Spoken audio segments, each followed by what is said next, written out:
Shalom. Ada sukacita, ada kemenangan. Saya percaya setiap jemaat HOG menjadi pemenang. Bahkan lebih dari pemenang. Hari-hari ini saya melihat banyak mujizat. Saudara yang terkasih, saya melihat betapa banyaknya orang-orang yang mengandalkan Tuhan. Jemaat HOG yang mengandalkan Tuhan mendapatkan mujizat-mujizat pada akhir zaman ini. Saudara yang terkasih, mungkin engkau sedang menghadapi persoalan. Mungkin engkau sedang menghadapi tekanan. Mungkin engkau sedang menghadapi masalah. Jangan pernah takut. Ada jalan keluar melalui Kristus. Saudara, mari kita baca di dalam kitab Mazmur 92. Di situ dikatakan, orang benar bertunas seperti pohon korma. Saudara, Tuhan memberi satu contoh. Pemazmur mendapatkan pewahyuan bahwa tunas pohon korma. Mengapa kok tidak tunas pohon yang lain? Yang lebih kelihatan lebih wah. Tetapi saudara, kita belajar dari tunas pohon korma. Saudara, saya mempelajari bagaimana pohon korma itu bisa bertumbuh.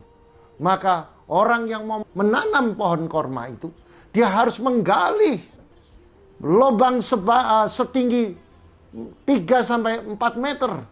Baru dia tabur biji korma. Setelah dia tabur, dia tindih dengan batu-batu. Dan batu-batu itu menekan. Dan supaya biji itu tidak mudah hilang oleh badai angin, badai topan. Tetapi dia tetap menekan biji-biji. Dan biji-biji itu ditekan oleh batu. Saudara, bagaimana pohon korma itu bisa bertumbuh? Dia harus membentuk akar, saudara. Akar itu harus menembus dari biji menjadi ke akar. Dan akar itu sebuah proses supaya masuk ke dalam tanah.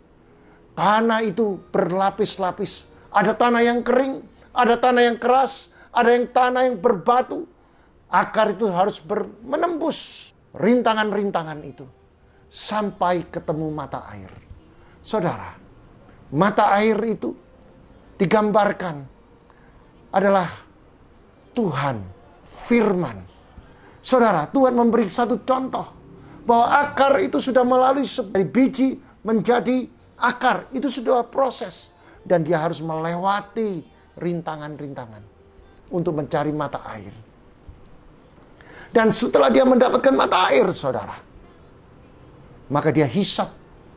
Dia masuk airnya ke biji dan menjadi tunas.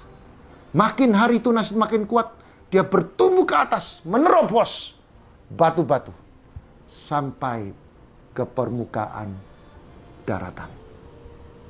Saudara, itu adalah sebuah gambaran.